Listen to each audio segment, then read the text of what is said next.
بسم اللہ الرحمن الرحیم۔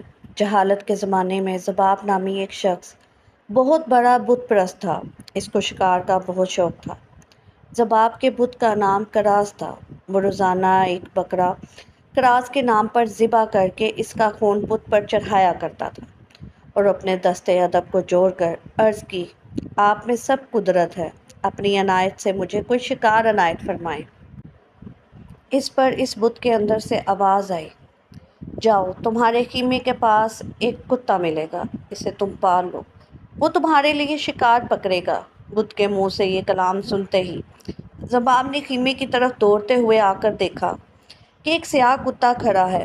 ذباب نے اسے پکڑا تو وہ دم ہلاتا ہوا اس کے ساتھ چل پڑا۔ ذباب نے اس کتے کا نام حیاض رکھا۔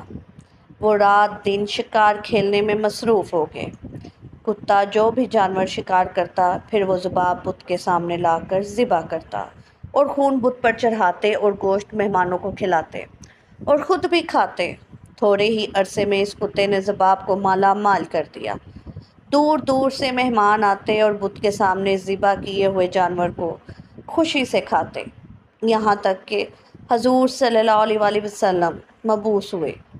جب اس کے مکان پر ہر روز مہمان آتے تھے تو ایک دن حسب معمول ایک شخص آیا اور کہا کہ میں آج نبی کریم صلی اللہ علیہ وسلم سے قرآن پاک سن کر آیا ہوں۔ جب اس مہمان نے سرور کائنات صلی اللہ علیہ وسلم کی کچھ باتیں کی تو خلاف عادت وہ کتا بھی کان لگا کر یہ باتیں سننے لگا۔ جب وہ شخص باتوں سے فارغ ہوا تو ذباب کتے کو جنگل میں شکار کے لیے لے گئے۔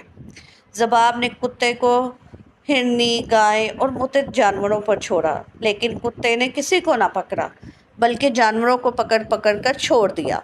ذباب نے کہا، آج کتے کو کیا ہو گیا ہے؟ اس پر کتا تو خاموش تھا، مگر غیب سے آواز آئی کہ اس کتے نے ذباب ایک بہت بڑی بات سن لی ہے۔ اگر تمہیں بھی یہ بات معلوم ہو جائے تو تم بھی اسے معذور سمجھو گے۔ بس کتے کو وہ گھر لے آیا۔ راستے میں دو دیو کی صورت کے انسان بھی گدھوں پر سوار ہوتے ہوئے اسے سامنے سے نظر آئے۔ ان دونوں کے پیچھے ایک حبشی غلام بھی تھا جس کے ہاتھوں میں خوفناک کالے کتوں کی رسیاں تھیں۔ ان رسیوں سے وہ خوفناک کتے بندھے ہوئے تھے۔ ان سواروں میں سے ایک نے میرے کتے کی طرف اشارہ کر کے کہا، اے کتے، شکار کرنا چھوڑ دو، محمد صلی اللہ علیہ وسلم تشریف لائے ہیں۔ ذباب گھر پہنچا تو بہت تھک چکا تھا اور وہ سو گیا۔ نیند میں اس نے ایک آواز سنی۔ جب آنکھ کھول کر دیکھا تو حبشی غلام کے ہاتھ میں جو کتا تھا، وہ کتا اس وقت حیاض کے کتے کے ساتھ باتیں کر رہا تھا۔ حیاض کے کتے نے اس کتے سے کہا، ذرا ٹھہر جاؤ، ابھی گھر والا آتا ہے۔ یہ کلام سن کر ذباب نے آنکھیں بند کر لی۔ حیاض کتے نے اپنے مالک کے قریب آ کر غور سے دیکھا کہ کیا ذباب سو گیا ہے یا جاگ رہا ہے۔ جب اس کتے نے غور سے دیکھا تو اسے معلوم ہوا کہ یہ سو گئے ہیں، حالانکہ ذباب تو جاگ رہا تھا۔ حیاض کتے نے دوسرے کتے سے کہا، ہاں، اب کہو، کیا بات کہتے ہو؟ میرا مالک گھر والا سو گیا ہے اور اب کوئی بھی ہماری بات نہیں سن رہا ہے۔ کالے کتے نے کہا کہ تو نے وہ جو دو سوار دیکھے، یہ دونوں بڑے قوی ہیکل والے جن تھے۔ یہ وہ جن تھے جو حضور صلی اللہ علیہ وسلم سے قرآن مجید سن کر مسلمان ہو چکے ہیں، اور حضور صلی اللہ علیہ وسلم نے اپنی طرف سے ان دونوں کو روئے زمین جنات اور شیاطین پر مسلط کر دیا ہے۔ اب یہ جو جن بتوں کے اندر بولتے اور بتوں کے ذریعے سے گمراہ کرتے ہیں، ان کو پکڑ کر ماریں گے۔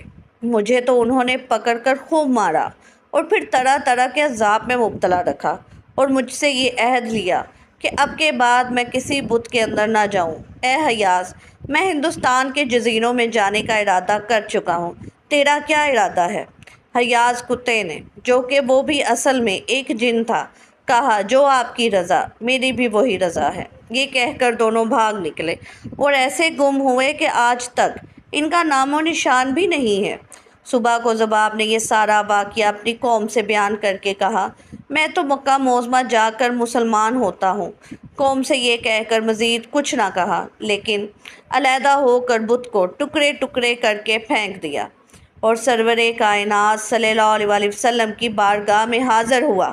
جب ذباب کو حضور صلی اللہ علیہ وآلہ وسلم نے دیکھا تو آپ صلی اللہ علیہ وآلہ وسلم نے صحابہ کرام سے فرمایا کہ یہ وہ شخص ہے جو عجیب و غریب واقعات دیکھ کر مسلمان ہو رہا ہے۔ سبحان اللہ۔